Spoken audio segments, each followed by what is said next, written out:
Good evening, everyone. Tonight, it is my pleasure to welcome Ahmet Kuru, who is the Porteous Professor of Political Science at San Diego State University.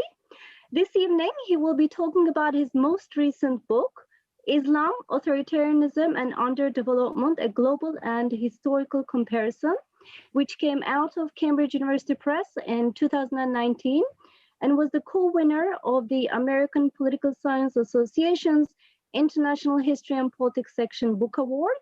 After the presentation, there'll be a chance to ask questions, so you can enter your questions in the Q&A section, and I will read them to Professor Kuru.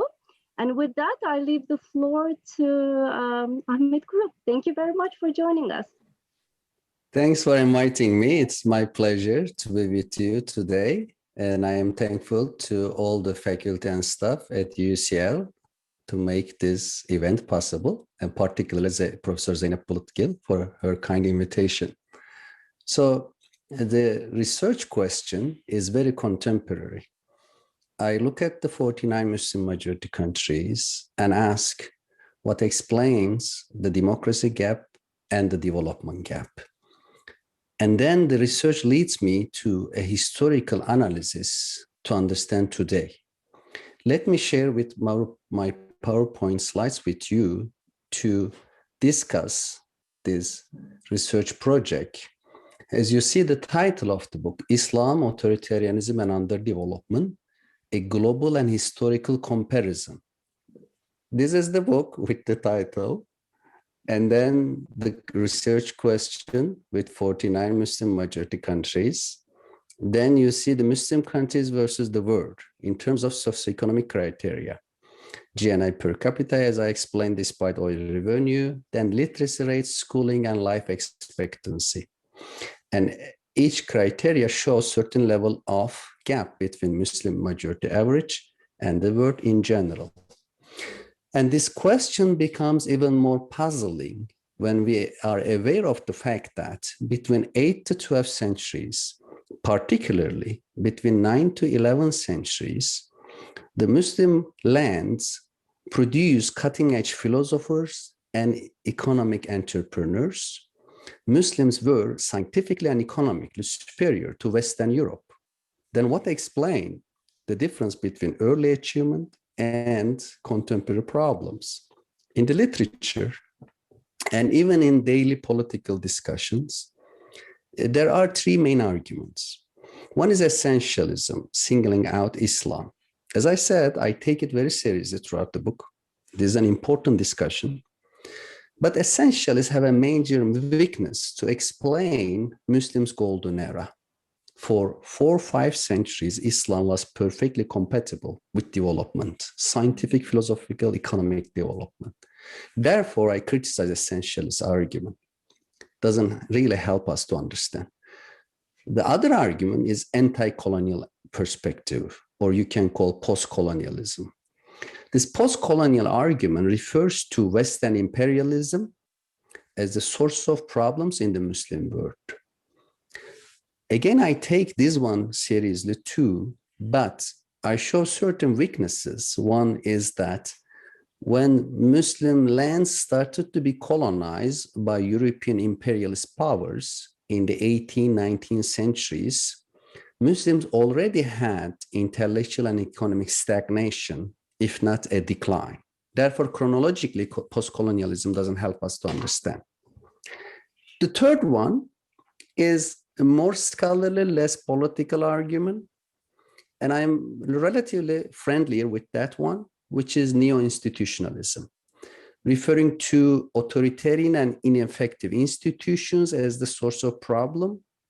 I said yes, then ask, what creates these institutions? Why authoritarian and ineffective in many Muslim countries, whereas today more democratic, more effective in more successful countries?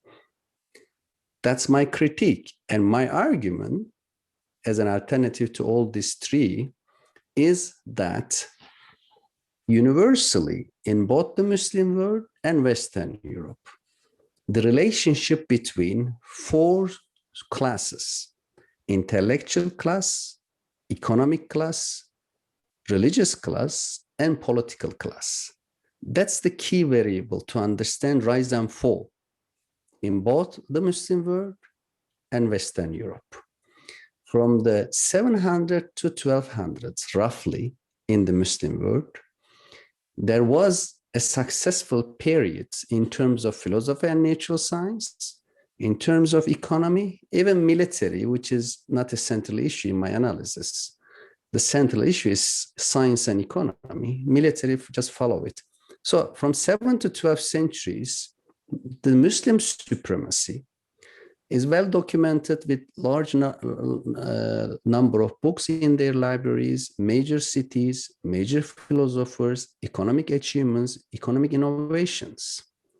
Then came Muslim stagnation and the so-called the rise of the West, create a comparable era, about 500 years in this table, as you see. And in the last 3-4 centuries, we have the Western supremacy. So these class relations, in my argument, explain epochal changes.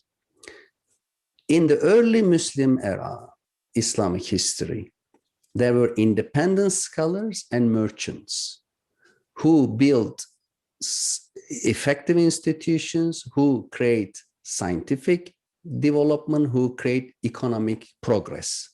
But around mid-11th century, an alliance emerged between the ulama and the military state.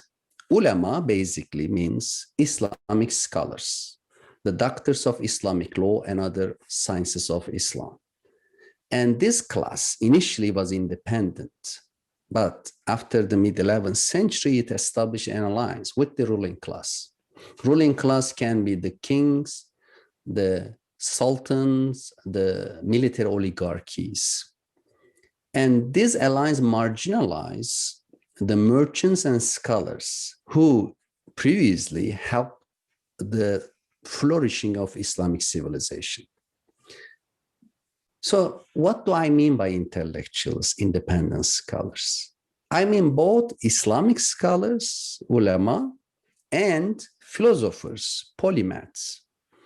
Islamic scholars include the founders of today's 4 Islamic school of law, Hanefi, Hanbali, Maliki, Shafi. Abu Hanifa, an 8th century scholar, for example, was the first prominent founder of Islamic law school, and he was also a silk merchant, and he represents the scholars' independence of the political authority. And philosophers like Khwarizmi, who contributed to our understanding of mathematics, learning certain Indian mathematical formulas and techniques and developed and taught them to Europe. What concepts we have today, like trigonometry, algorithm, algebra, are coming mostly from Khwarizmi and his books. Razi, an important medical doctor who differentiated certain bacteria and viruses in the 10th century. Ibn al-Haytham, an Egyptian scholar who built the early origin of camera that we can call camera obscurica. And all of these scholars represent the Islamic golden age. And Ibn Sina, an important medical doctor at the same time, a philosopher, and Biruni, who wrote the first eminent book on India and about Indian language, Indian history, which the book was not surpassed for 5 centuries. In this environment, a crucial thing I want to emphasize is that Islamic scholars, ulama, put a distance between themselves and the ruling class, which create dynamism and diversity, which helped the revival of and the flourishing of not only religious sciences, but also secular ideas and philosophies and natural sciences. And we have today the data collected by Cohen in 1970, who reported that out of 3,900 Islamic scholars, between 8th to mid-11th centuries, only 9% of them were state officials. As you see in this slide, 91% of Muslim scholars, ulama, were funded by commerce, industry, or other private jobs. Only 9%, a minority, was state officials. And this separation and to a certain extent distance between Islamic scholars and the Muslim ruling class between 8th to 11th centuries made certain level of creativity, diversity, and dynamism possible in Muslim intellectual life. But unfortunately, it did not continue. In the 11th century, things change. And the 11th century transformation had multiple reasons that I want to summarize. When you look at this map, you see that in the 11th century, the Muslim world mostly dominated by Shia dynasties, Shia states, Shia political groups. In the North Africa, including Egypt, you have Fatimids. In the Arabian Peninsula, Karmatis. In southern Syria, Hamdanis. In Iraq, including Baghdad itself, Buyuts. And this creates a Sunni reaction led by the Abbasi caliphs in Baghdad, who became mostly symbolic by losing Abbasi military and political hegemony under the rule of Shia Buyut's rule. And the Abbasi caliphs, one father and son, Qadir and Qaim, remain in the symbolic caliph post in Baghdad almost a century, 75 years. And this father and son declare a creed in order to unify all Sunni masses, ulama, and sultans against this Shia domination. They declare in this creed the Sunni Orthodox belief, the first time very well-established official declaration, in which they say certain Shias, especially Ismaili Shia, are infidel, they are apostates. Certain rationalist theologians who are Mutazili, they are apostates, and non-practicing Muslims are apostates, and philosophers are also attacked in this creed. And this call resonate in some states like Ghaznavids, but couldn't fully establish until the rise of Turkish nomadic empire, the Selçuk Empire. And the Selçuk Empire, who ruled Central Asia, Iran, and Iraq, represent the protection of Sunni orthodoxy and the Qadiri creed I just explained by the two Abbasi caliphs. And they came to Baghdad, defeat the Buyuts, control the area, and establish an alliance with the Abbasi caliph. And the Abbasi caliph's declaration of Sunni orthodoxy and the creed and its protection by the Selçuks meant the ideological factor behind the rise of 11th century Sunni ulema-state alliance. But this was not simply an ideological / religious movement. It had economic and political backgrounds. Economically, the Iqta system was an important transformation because before the 11th century, Muslim rule economic system was mostly monetary economy with certain level of merchant dynamism and private land ownership. But in the 10th century, Abbasids had a financial crisis. In response, they started to distribute land revenues to military commander and bureaucrats. That's called the Iqta system. And in this system, the state distributes land revenues in a semi-feudal manner by weakening the monetary economy, by weakening the private ownership of lands. And this coincides with the rise of military states, Ghaznavids, and especially Selçuks, with a conquest mentality And these military states reinstitutionalize this ICTA system to distribute land to their military commanders. So therefore, in the 11th century, we have the economic and political factors, ideological change. Agents were ready for a path-dependent transformation in this critical juncture. Abbasi caliphs, Selçuk sultans, and the prime minister of the Selçuk Empire, Nizam al-Mulk, and a genius, Ghazali, whose influence has not been surpassed by anyone in Islam except the Prophet Muhammad himself.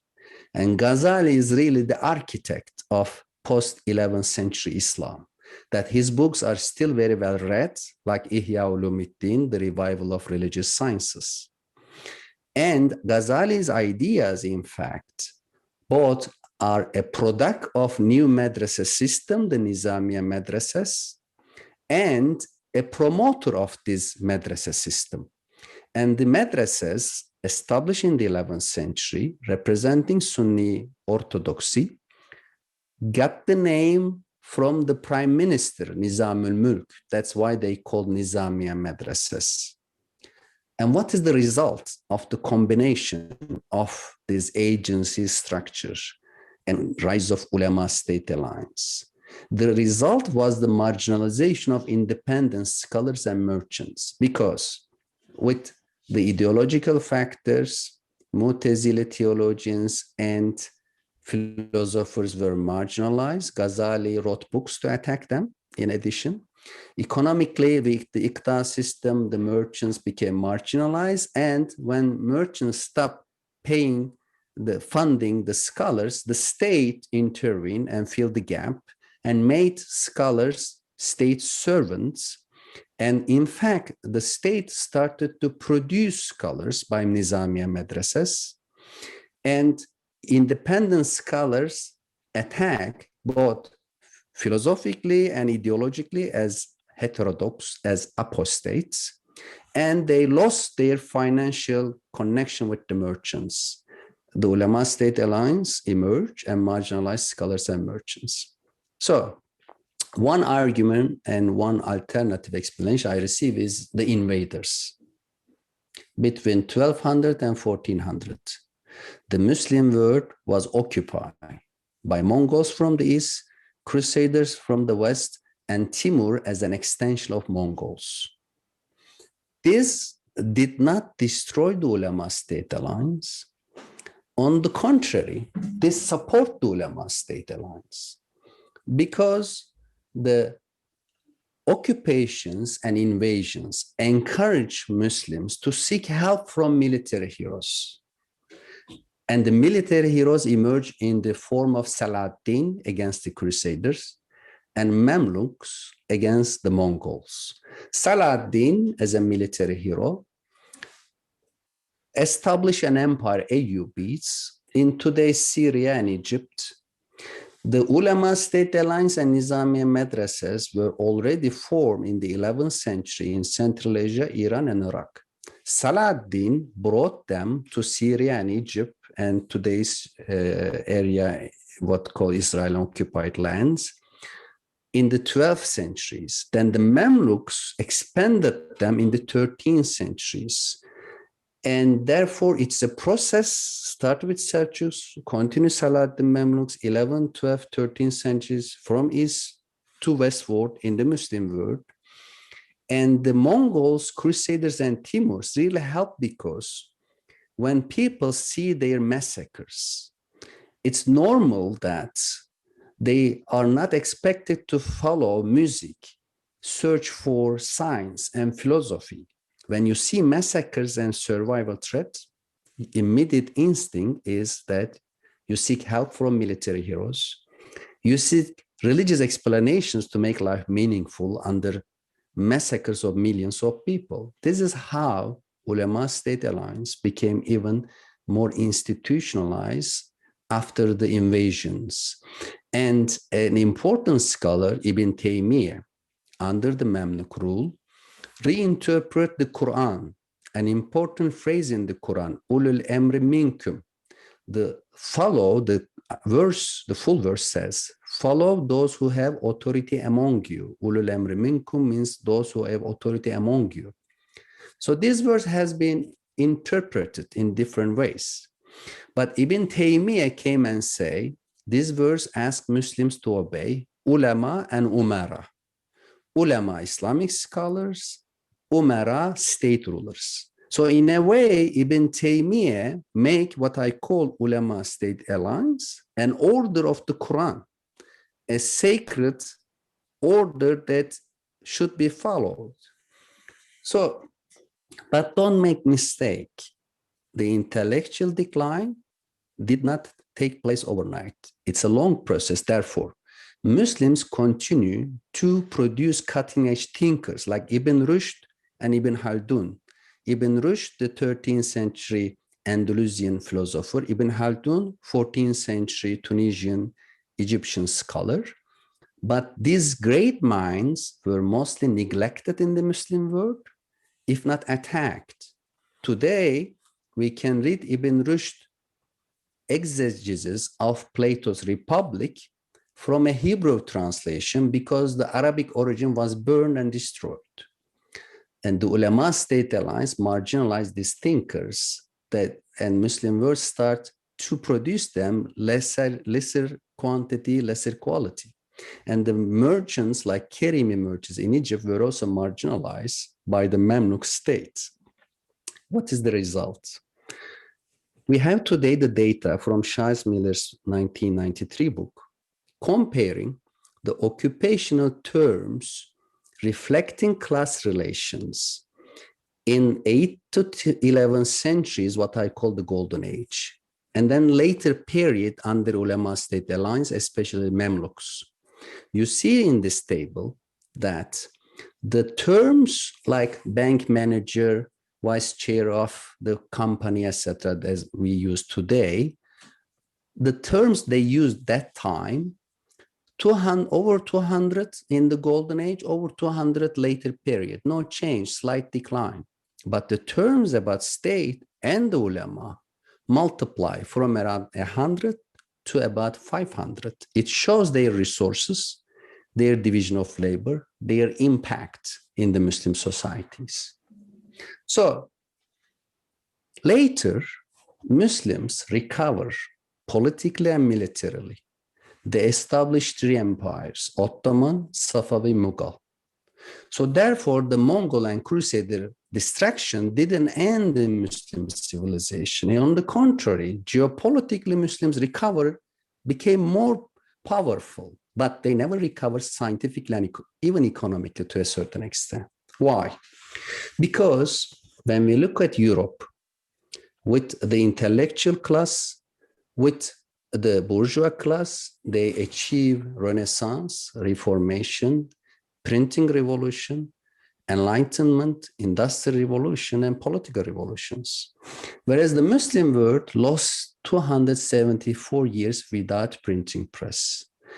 While the rise of the West, mostly due to using gunpowder, nautical compass, and printing press, out of the three instruments, Muslims only pick up gunpowder because in the negotiation table, there were the military commanders as part of ulema-state alliance who understood the importance of gunpowder and pick up very easily and swiftly. Whereas the army generals didn't understand the importance of nautical compass, except the Ottoman Empire. Muslim Empire did not have a major navy, and the Ottoman Navy mostly for military purposes, no commercial fleet. And printing press, since the intellectuals and the bourgeoisie already marginalized, only the ulama could have understood its importance. But unfortunately, the ulama regarded it as a threat to their monopoly in education, monopoly in religious teaching. And then with the obstacles from ulema-state alliance, the printing press came very late and produced little books. In the 18th century Ottoman Empire, only estimated number of books, 50,000. Same century, Western Europe, 1 billion books were printed. What is the result? literacy rate gap until today. In the early 19th century, 1% estimated literacy in the Ottoman Empire, whereas 31% estimated literacy in Western Europe. It was followed by colonization. And entire Muslim world, except few places, were colonized directly or indirectly. And Muslims, realizing the problems, tried to reform their institutions. But from Turkey to Egypt to Pakistan, most reform attempts failed, not fully, but to a certain extent. My argument is that secularist reforms in the Muslim world, from Tanzimat, 1839, that's why I put that date, to present, they are by and large anti-intellectual and statist, not much different from the ulema-state alliance, because they are mostly military leaders in Turkey, Egypt, Pakistan, and these military reformists did not appreciate economic entrepreneurs and intellectuals fully and sufficiently. And especially in the last 50 years, even the secular state established different forms of ulema-state alliance, Diyanet in Turkey, LSR in Egypt, which maintained the religious monopoly of ulama. And especially after the Iranian Revolution, 1979, Islamists, ulama, and Sufi sheikhs defend a very traditionalist pro-authoritarian understanding of Islam, which reproduced the problem of authoritarianism. And as I said, these ideological and religious movements always have economic basis. And today, a major economic basis is the fact that large number of Muslim majority countries are rentier states. As I summarize in this table, in the world, there are 28 rentier states where 40% or more of the government revenue coming from oil. And as you see, 22 of them are Muslim majority. And to conclude, Islam is not the culprit. There are certain post-11th century ideas and institutions of Muslim ulama as pro-authoritarian and obstacle to development, but Islam itself was perfectly compatible with progress historically.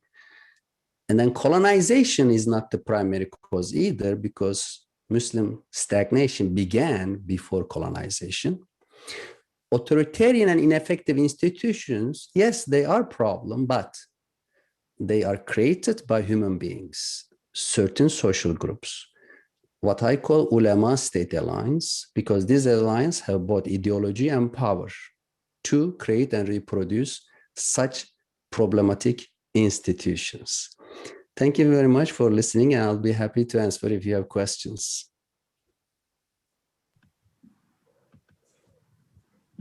Thank you very much for that fascinating talk.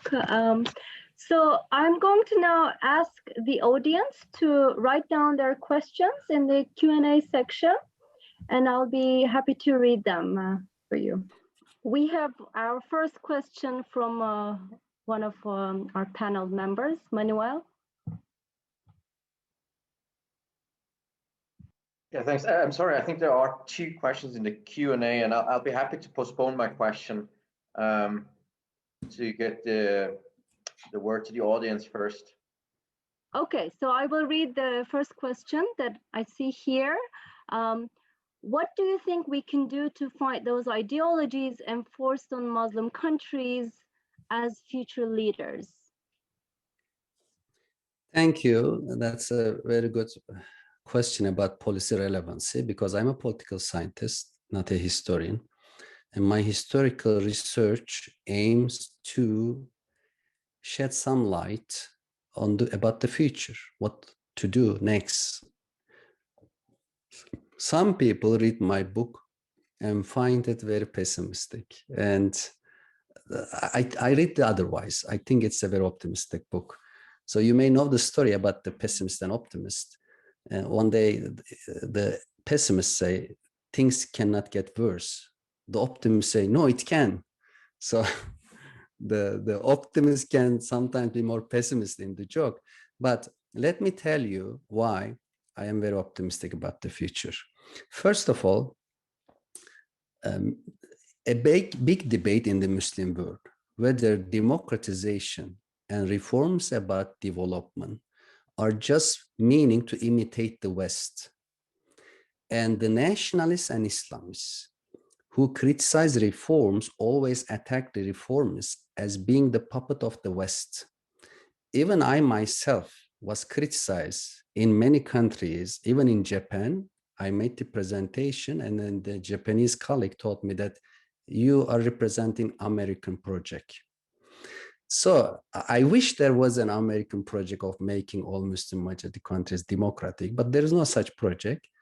And what I am trying to emphasize in this book is that Muslims had 5 centuries of diversity, coexistence with Christians, Jews, agnostics, and others to produce cutting-edge philosophy and economic innovation.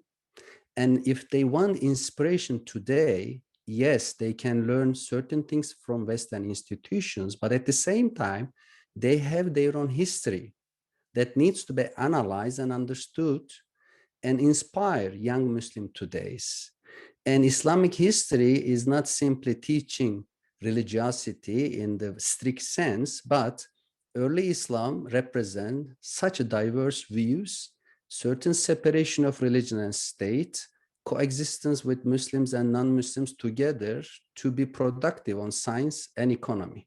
That's one thing. The second thing to do is that when we see pro-authoritarian ideas of ulama, Sufi sheikhs, and the Islamist politicians, democratic Muslims should be able to directly challenge them. In my case, for example, I've been studying secularism for a very long time. My first book was on secularism. And then even my own friends told me, Ahmed, are you still a Muslim? Why? How come a Muslim defends secularism?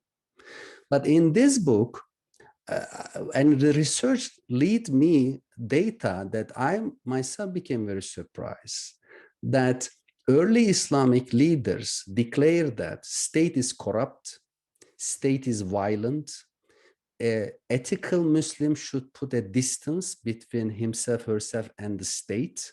A good Muslim scholar should not receive money.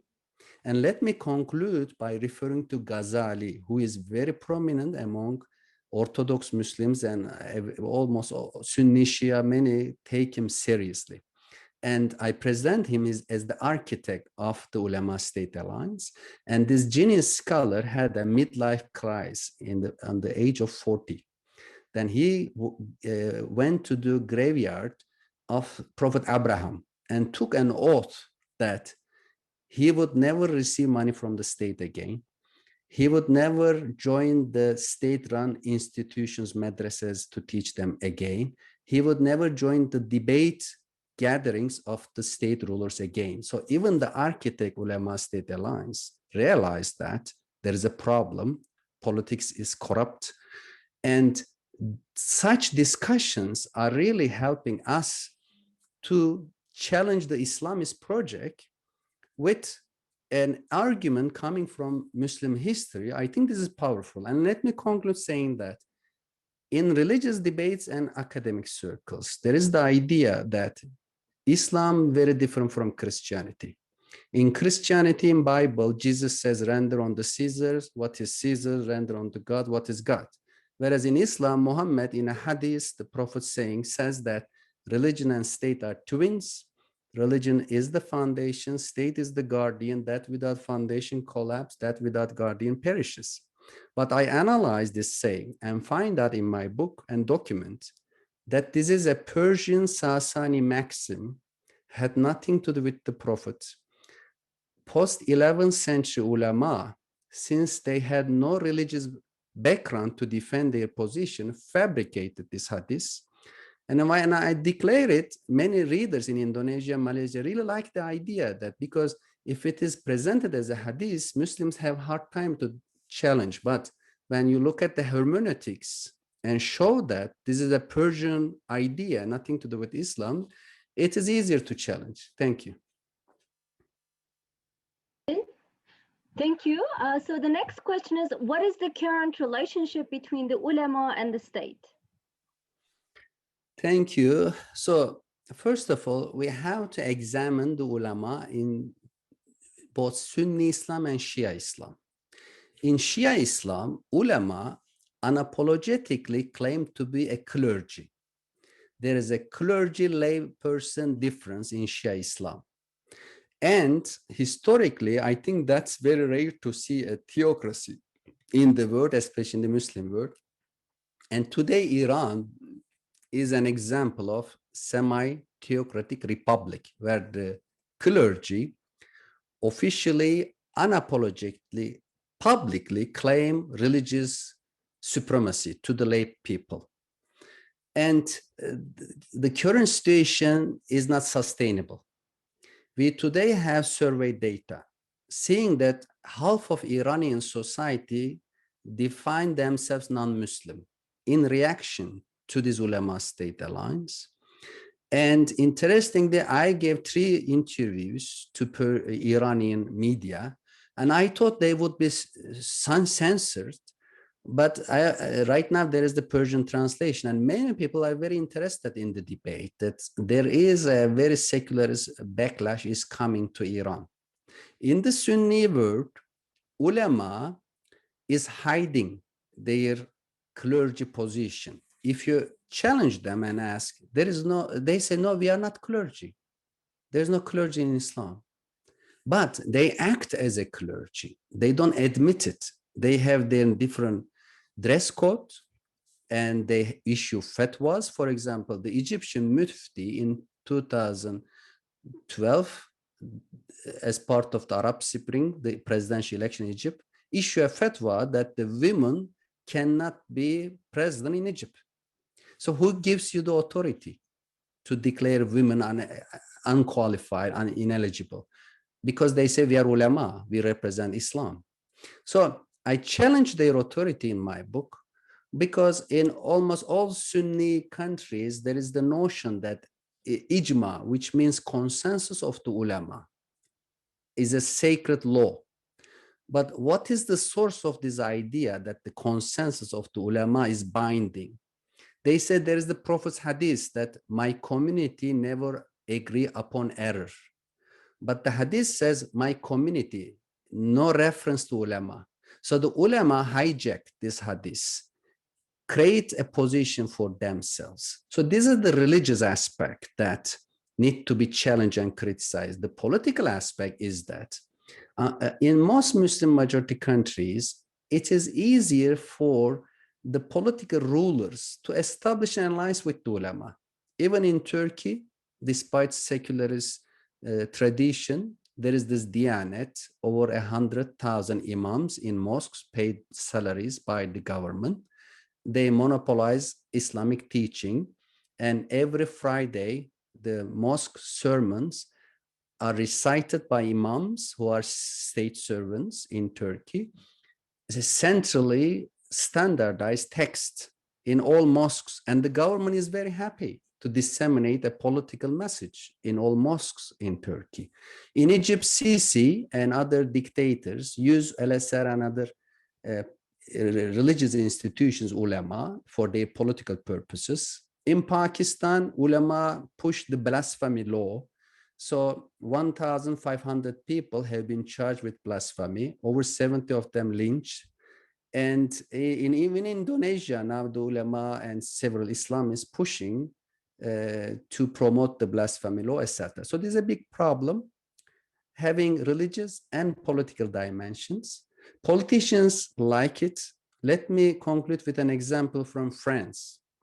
In laïcité France, secular France, Sarkozy, when he was the Minister of Education in 2004, supporting the headscarf ban, he went all the way to Egypt, Cairo, to receive a fatwa opinion from the Sheikh of LSR, the president of LSR University, Tantawi. Ask his opinion about headscarf ban in France. Tantawi says, yes, of course, France is a non-Muslim country. It can ban headscarves. In a Muslim country, you cannot. In France, that's perfectly fine. And Sarkozy became happy, everyone happy, because politicians use ulama for their political purposes. And Tantawi, as a classical ulama, had no idea of civil rights, female students, personal decisions, etc. He just did what ulama did for centuries, rubber stamp the decision of political class. Thank you.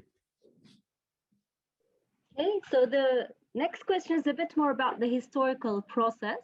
Why did the ulama change and accept the alliance with the state in 11th century compared to the earlier period when they saw the alliance with the state as corrupted? Why did civil society simply accept the state-ulama alliance?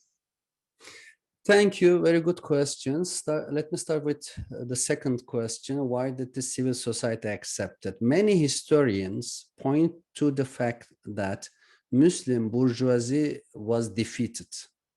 The merchant class, which was very prosperous and very influential between 8th to 11th century, lost the power game against the military rulers after the 11th century. Why and how it did happen?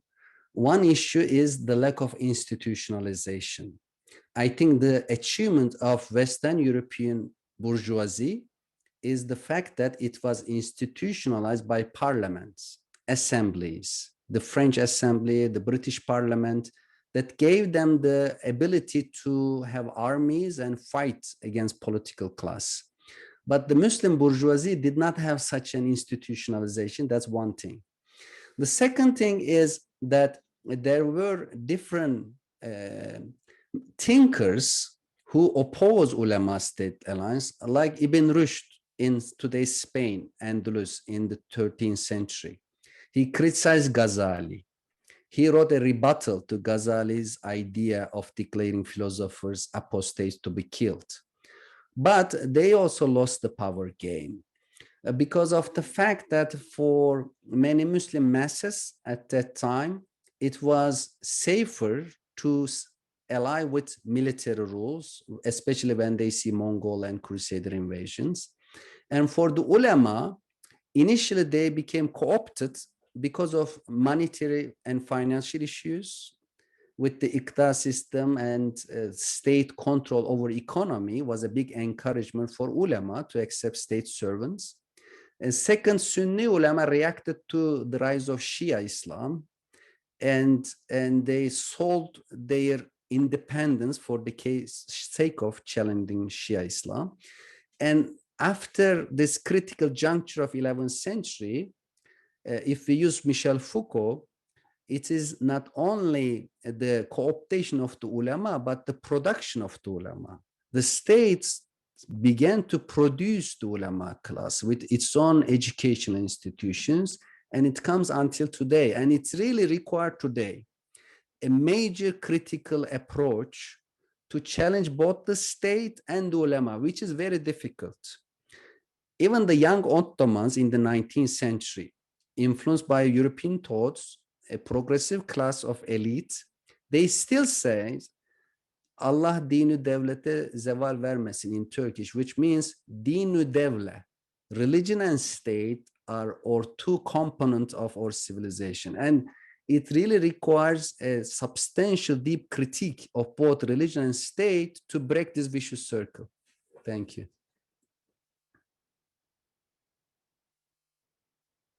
Okay, so next, you assume colonialism ended with formal independence and therefore do not account for post-colonial critiques of how liberal order making post-Second World War has generated conflict.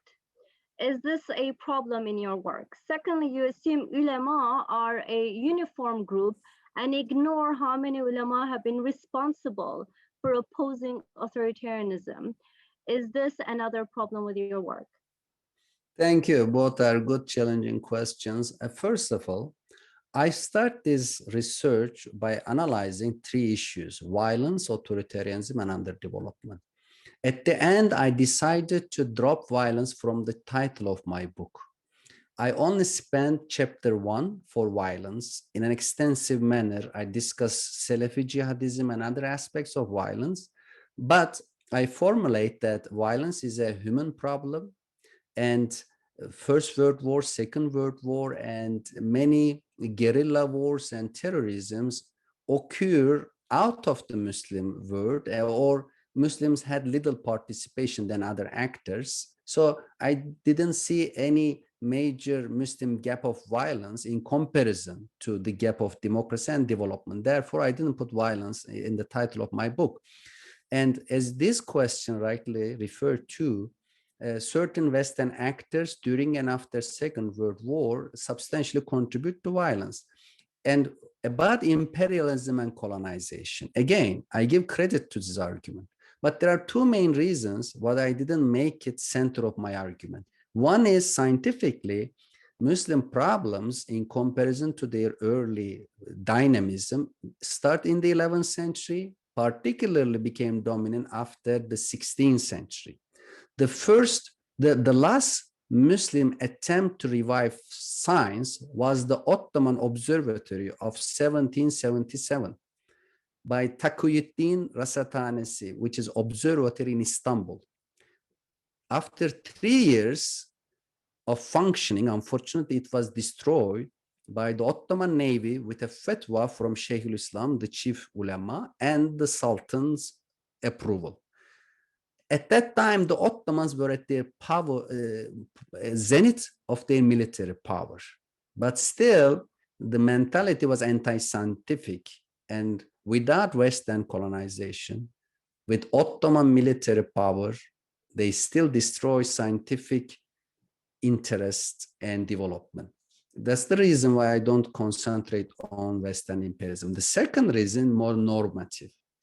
Normatively, if Muslims focus on foreigners, if they keep blaming the West, they ignore their domestic problems, they ignore problems in their ideas, their institutions. But the solution, I think, is an autocritique, returning to our sources, returning domestic problems, and focusing on Western colonization is a distraction. Thank you. Okay, the next question is, if Muslims produced more books like the West back at the beginning of printing revolution, do you think the Middle East would be less authoritarian today? That's a good question. What is the connection between intellectual development and authoritarianism? I think in the long run, there is at least an indirect connection. So in the book, on the one hand, I try to show that underdevelopment and authoritarianism constitute a vicious circle. They somehow reproduce each other. But on the other hand, underdevelopment and authoritarianism are also two independent situations with their own sources. For example, even if you have money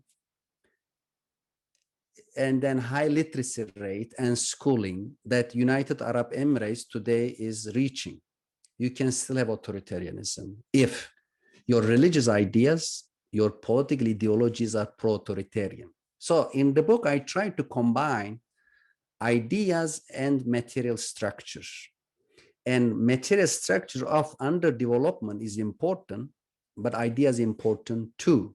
So therefore, in order to reach democracy, having economic development is important, but not sufficient. Definitely, Muslims need to challenge certain ideas of Mawardi, Ghazali, Ibn Taymiyyah from 11th, 12th, 13th centuries.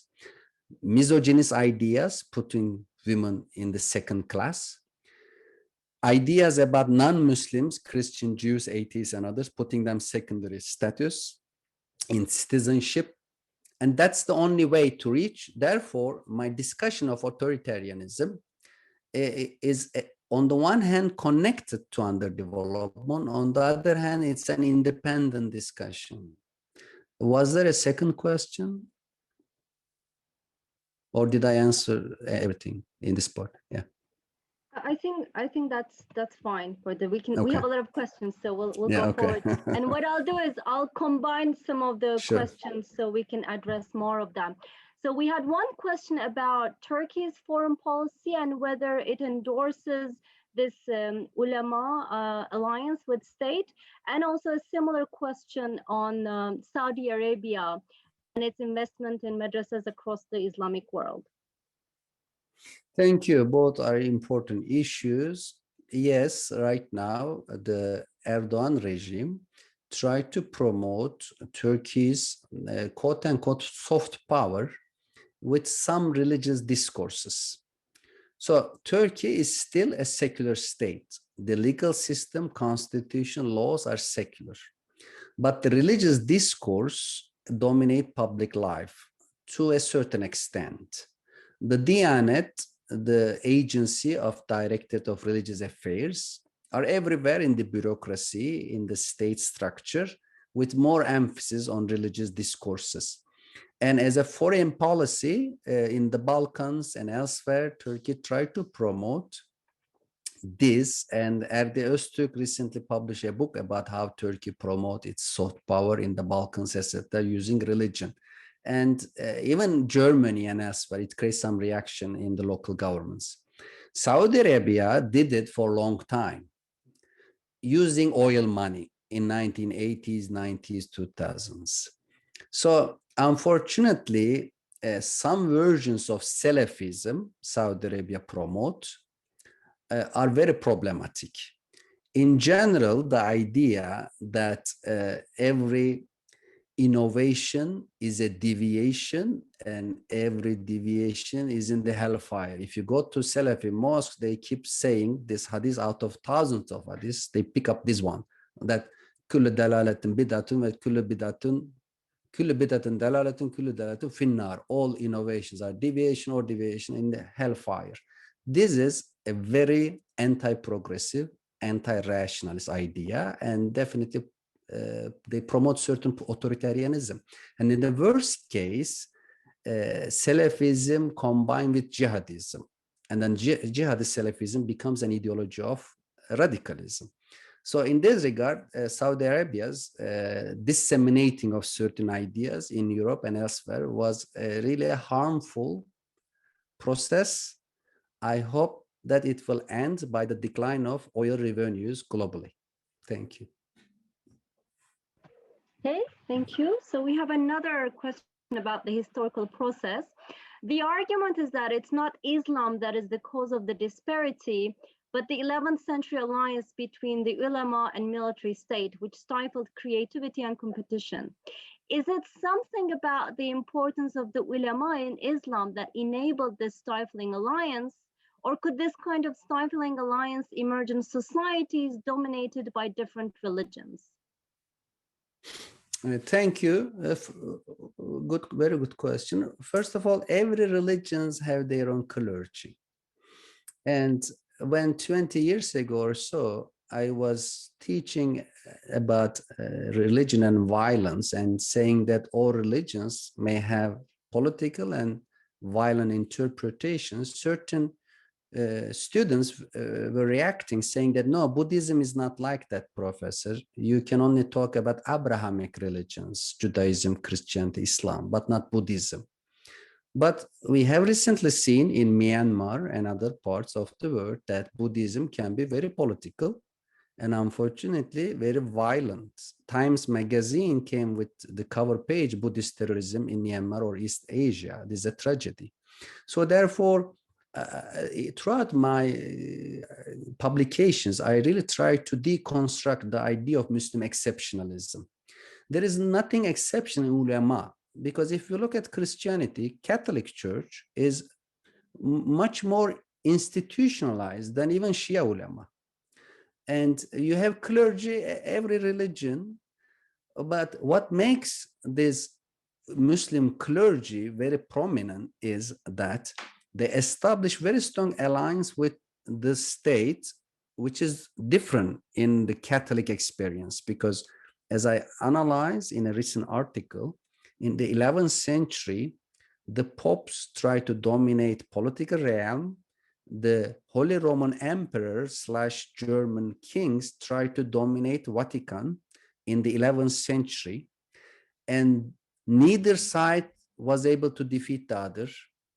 As an unintended consequence of this controversy between the Pope and the German kings from 1175 to 1250, there happened the institutionalization of church-state separation in Christianity.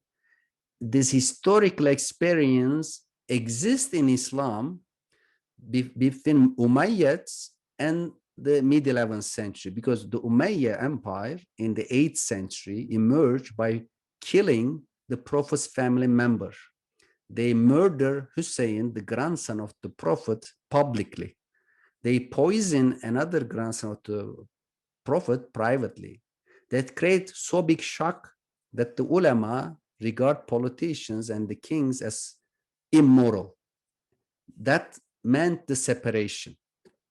But later on, the two classes emerge. It's not an inherent result of Islamic theology. That's why they keep fabricating hadith. They keep fabricating interpretation of the Quran. It's a historical thing that can be different in the future. That makes me optimistic about the future. Thank you. Okay. Next question. Is a renewed skepticism to hadith important for rejuvenating opportunities for developments? And how would one do so without heavy backlash? Is there a space to do so? Thank you. That's requires a very long answer. There's an ongoing debate in the Muslim world about hadith and the Quran, the priority of the Quran or the hadith, and how to criticize hadith. So I can only say that when it comes to politics, the hadiths are either very ambiguous and open to interpretation, or they are mostly fake and fabricated. In cases like state-religion relations, I analyze and find them fabricated. On many issues, you can do as such. And of course, there are experts on this issue, but when it comes to politics, I see that many pro-authoritarian, misogynist hadiths are post-11th century fabrication. Thank you. Okay. How do you see Western Islamic thought developing in the context of the still, although secular, Christian ethics? In other words, is Islamic thought in the West heavily influenced by secularized Christian concepts, ethics, and how will that contribute to its development? Thank you. I think civilizations learn from each other. They are overlapping. And even at the individual level, I see myself Western and Muslim. How can you differentiate me into two people? I am one single person. And Muslim civilization learn from the Western Europe, vice versa. And certain institutions, Muslims later on import from West, like universities, was initially inspired by Muslims. So this is co-production. Look at the idea of Western philosophy. If we look at Aristotle, Plato, and other Greek philosophers, they are not Western. They had nothing to do with Germany, United Kingdom, even France. Most Greek philosophers live and die in Anatolia, in today's Greece, of course, and the island Crete, and in the Roman Empire in Egypt and Rome.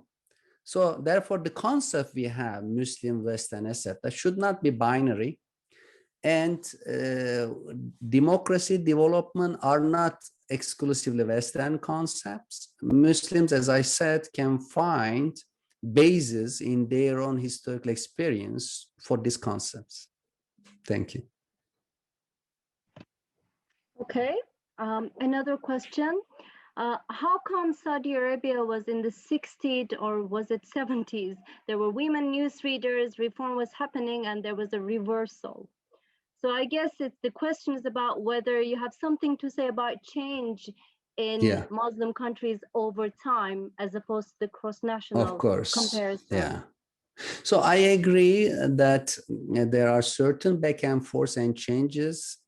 And as a comparativist, I myself try to look at big trends. Of course, each case is complex. If you focus on complexity, you cannot compare even two people. But my job is to really put things in a comparative context, looking at dependencies, historical trajectories. And there was a previous question I forgot to answer about the diversity within the ulama. Yes, for example, there is a variation. And how can I generalize?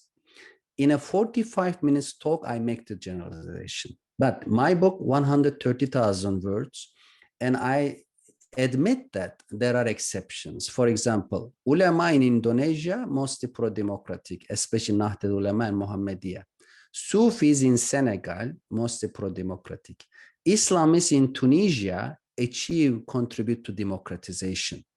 But the senior ulama, generally very traditionalists, when in 1924, Ali Abdul Razik, a young alim, wrote a book saying that Islam is not political religion, caliphate is a social construction. The senior ulama canceled his degree, made him unemployed, marginalized person. So therefore, when I criticize ulama, I am aware that certain young people like Ali Abdul Razik try to challenge. I accept that. But at the end, the senior ulama are so strong that they even destroy their degrees. Thank you.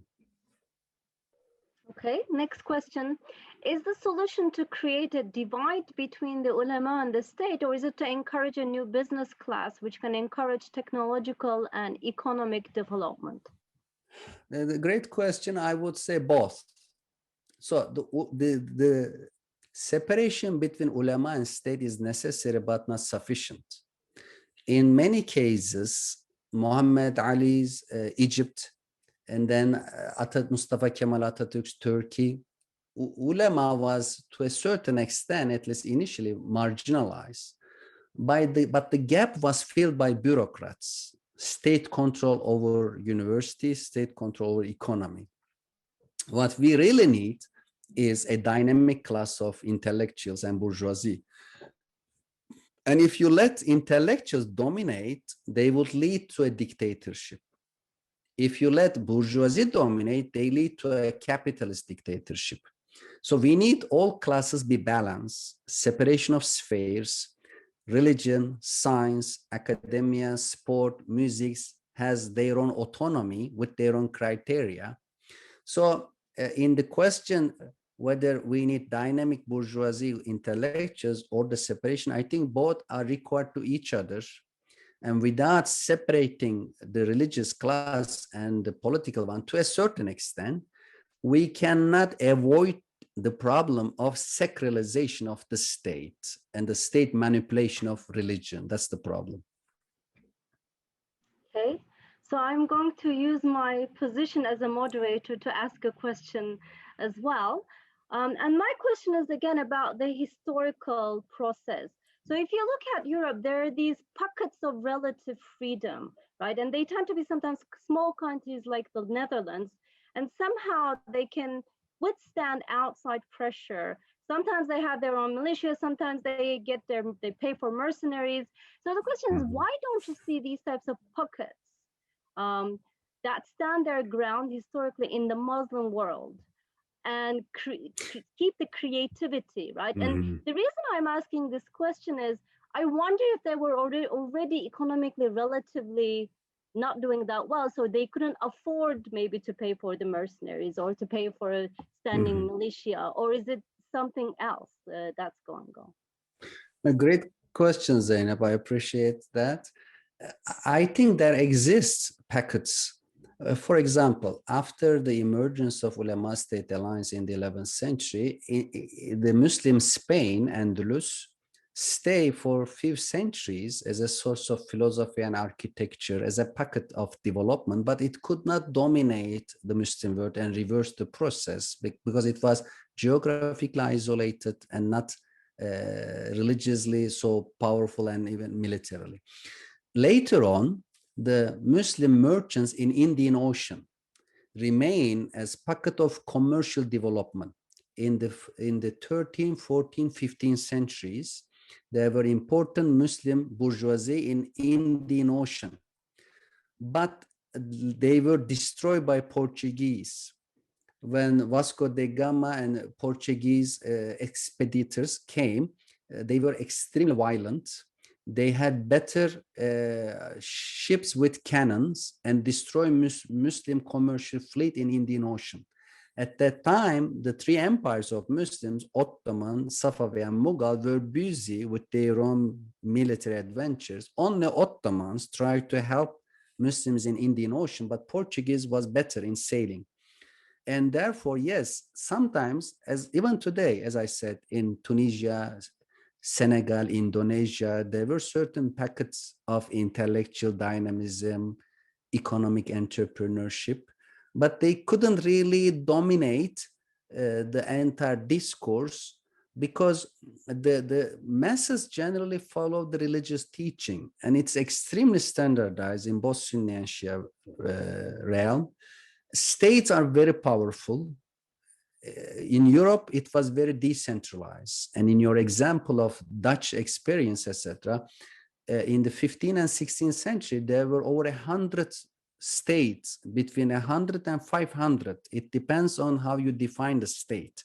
And the Habsburg empires in the mid-16th century, Charles IV or V, tried to dominate entire Europe. He was only able to make half of Europe in the 16th century Habsburg Catholic monarchy. But the Dutch rebelled against him, defeat him. Then his navy was destroyed near to the Britain. And thanks God, Europe was not dominated by the Habsburg. If Charles succeeded, he could turn entire Europe into a type of Ottoman Empire. Catholic, monarchical, centralized, and to a certain extent marginalizing intellectual creativity. Yeah, thank you. So, thank you, Manuel. Yeah, that's very interesting. Thanks. And I wanted to chip in here because I think that what you're saying now has really to do with the question I was going to ask at the beginning. But first, let me say again how fascinating this talk has been so far.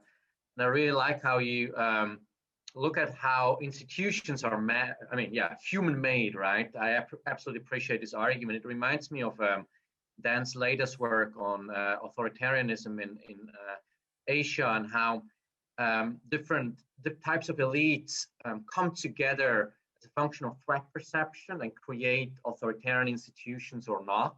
So this kind of idea of the human agency in creating institutions in the first place that absolutely resonates with me. And so it's really fascinating.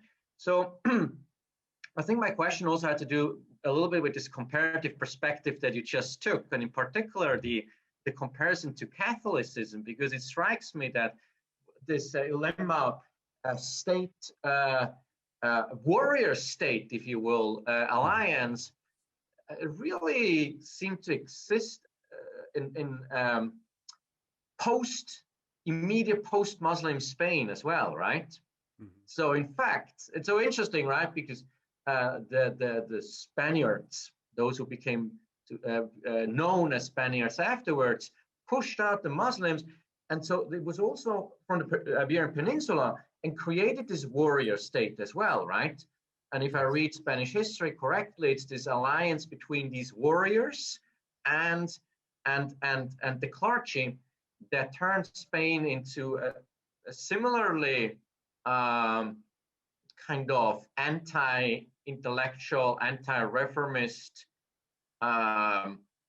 place, right? Just that obviously they still benefited from everything that happened before, and then they benefited from the colonies. But that's where really the decline of Spain began. That's my reading of the history of Spain.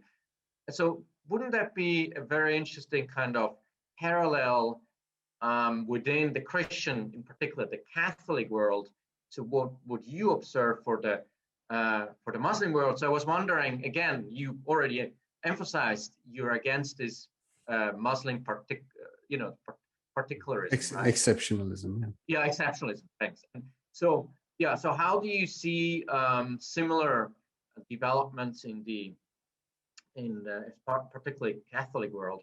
And then the second question is a bit more, it's more of a detail. At the very end, you provide this, showed us this table with rentier states, right? But obviously at the very beginning, you also mentioned something that might have to do with that, which is the concentration of oil in Muslim countries, right? Especially Middle East. So I was wondering, I mean, that would probably be some sort of a confounder there. And if you could just look at, could you show us a similar table with just oil producing countries and then compare the Muslim versus non-Muslim oil producers and whether you see higher rentier rates? I think that, but obviously the book is done, right? Yeah, but I was just wondering whether you could say something about that. Yeah, thank you very much. I wish I had half an hour to address your excellent questions. Very briefly, let me tell you that you're absolutely right. Spain, a very important case.